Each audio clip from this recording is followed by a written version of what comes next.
The inis is real sa character ni Zonya Mejia sa Afternoon Prime series na Lilet Matias, Attorney at Law. Dahil effective ang pagganap, may mean comments na siyang natatanggap. May chika si Aubrey Carampel. I would never let a trying hard, low-life, nobody like her do that to me. Kasunod ng mga nakakagigil na eksena ni Moira ng abot kamay na pangarap. Ganito! Isa na namang karakter sa GMA Afternoon Prime ang pinanggigigilan ng maraming kapuso. Yan si Trixie, ang karakter ni Sparkle star Zonya Mejia sa Lilet Matias, Attorney at Law. Dahil sa nakakainis na role, marami raw natatanggap na mean comments si Zonya mula sa netizens. Pero hindi raw niya ito pinepersonal at ginagawa pang inspirasyon sa kanyang pagganap as a first-time kontrabida. Una pa lang naman yun na yung goal ko kasi as a kontrabida, di ba, gusto mo yung effective ka na makita ng mga tao na naiinis sila sa'yo, nagagalit sila sa'yo, and nararamdaman ko yun ngayon from the audience. So far, what's the worst comment na natanggap mo? Worst siguro yung mamatay na daw si Trixie at mamatay na si Zonya. There, you do this to me! Pero kahit maraming nagagalit, marami rin ang humahanga sa acting skills ni Zonya. Lalo na nang ipalabas ang court scenes nila kung saan si Trixie ang rape victim. At ang inakusahang ng rape sa kanya na si Ino, played by Joaquin Domagoso, ay nakatulang not guilty. Mali! Mali yung desisyon nyo! No! No! Mali! Mali! Mali yung desisyon mo! Na-rape niya ako! Di ako nagsisinungaling! Ma'am, hindi ako nagsisinungaling! Na-rape ako na lalaking yan! Sa episode na ito, ramdam din daw ng mga manonood ang bigat ng pinagdadaanan ni Trixie. Yung na-touch talaga ako, nakita nila na sabi nila is deserve ni Trixie ng hustisya, na hindi niya nagiging ganyan lang siya kasi nasaktan siya and walang taong, kahit sino man ang tao ang deserve na maka-experience ng ganyan. Na yung babae nakita mo dun sa korte. Very inspiring naman daw para kay Zonya ang pagganap ni Joe Berry as Attorney Lilet. Dahil sensitibo rin ang mga kaso sa serye, lagi raw silang may nakaantabay na abogado sa set para konsultahin sa kanilang mga ginagawang eksena sa korte. This week, dapat naman daw abangan ang isa na namang kontrobersyal na kasong hahawakan ni Attorney Lilet, kasama naman si National Artist for Film and Broadcast Arts at nag-iisang superstar na si Nora Honor. Ito naman murder case, so very controversial din siya, kaya kailangan abangan ng mga tao. And madami pang eksena si Trixie na mga away siya. Aubrey Carampel, updated sa showbiz happenings.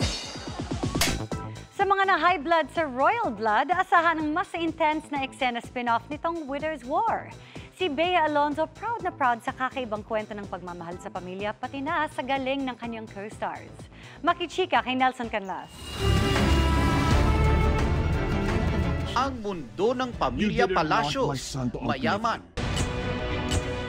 misteryoso, Hindi nga ako yung pumatay. Paniwalaan niyo ako, Sergeant. Hindi ako yung pumatay. at punong-puno ng motibo at sikreto.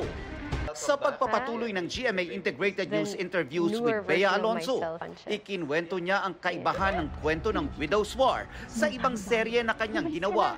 Iligtas mo yung sarili mo, di ba kung ibang pamatay ka? It's a struggle of power, love, and yeah, parang doon mag-uumpisa yung conflict. But at the end of it all, I think it's a story about family, what you can give, what you would do to protect your family. Parang royal blood. Yes, something like that. Why are you with my son? Dahil gusto niya ako. At gusto ko rin siya. Sa patikim ng mystery drama series, hinangaan na ng mga manunood ang kakaibang tensyon sa mga eksena. Maging si Bea, hangang-hanga rin sa co-star na si Jean Garcia. I love working with her. Nakatrabaho ko na siya ilang beses before, nung bata ako. Pero ngayon lang kami na magkakaroon ng mga ganitong eksena na lumalaban ako sa kanya. At actually, hindi lang lumalaban. Ang friend-turned-mortal na kaaway ng karakter ni Bea, gagampanan ni Carla Abellana. Hindi lang matatalim na salita ang bibitiwan nila sa isa't isa. Mahilig mangialam. Imbes na mag-sorry ka, ikaw pa tong galit? Bakit naman ako magsasorry? Hindi ko naman sinasadya yun. Yung nanay mo kasi tatanga-tanga. Ay! Dare you! Alam mo, tama. Ikaw pa itong nanay mo. Asahan na rin daw ang maraming pisikalan sa mga eksena. For me, I find it Kaya romantic. naman, Mas nakakalma nagpapasalamat ako ang kapag kapuso may West, and actress I sa love naging working watching, dynamics nila ni Carla.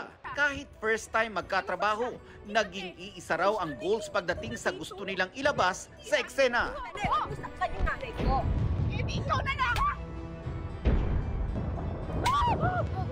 We respect each other as actors and alam namin kung saan ba yung boundaries and everything. And Carla's very professional. And so beforehand, kapag may mga ganun kaming sensitibong mga eksena, we talk about it, nire-rehearse namin, saan ba kami pupunta para hindi kami magkakasikitan physically masyado. Nelson Canlas, updated sa Showbiz Happening. May well-deserved break ang K-pop group na Lapillus sa kanilang second anniversary, kabilang ang Pinay member na si Shanti. Kaya magpo-focus muna siya sa local projects at excited makatrabaho ang ilang kapuso star. Makichika kay Aubrey Carampel. Habang naka-break sa activities sa member of the K-pop group Lapillus, naka-focus daw muna ngayon si Shanti as a sparkle artist. Bukod sa guesting sa iba't ibang kapuso shows, gusto raw ni Shanti na bumalik sa pag-arte.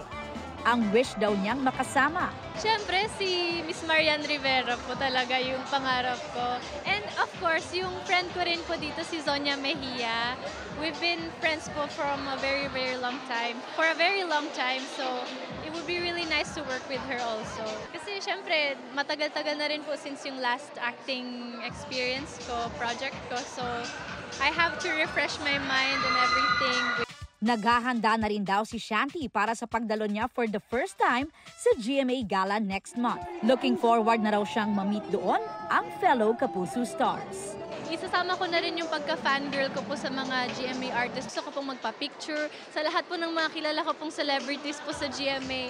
I'll take that opportunity. Nitong June 20, nag-celebrate ang kanyang grupong Lapillus ng kanilang second anniversary since their debut in 2022. Naka-break din daw ngayon ang iba pang Lapillus members, kaya nag-celebrate lang daw sila online with their fans. I'm glad that they get to rest and be with their family.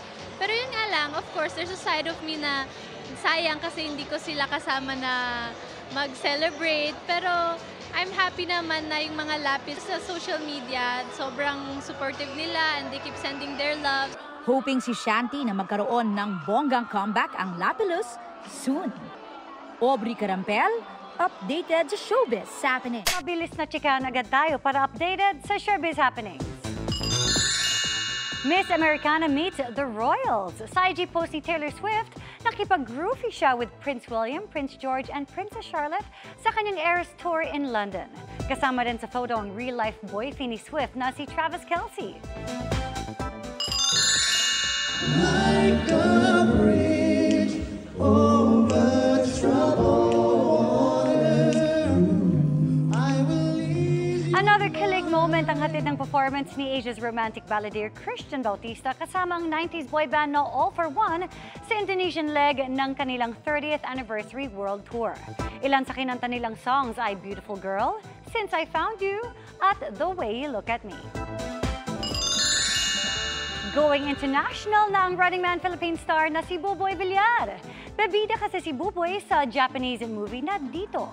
Tungkol ito sa isang boxer sa Japan na i-revive ang kanyang career sa Pilipinas.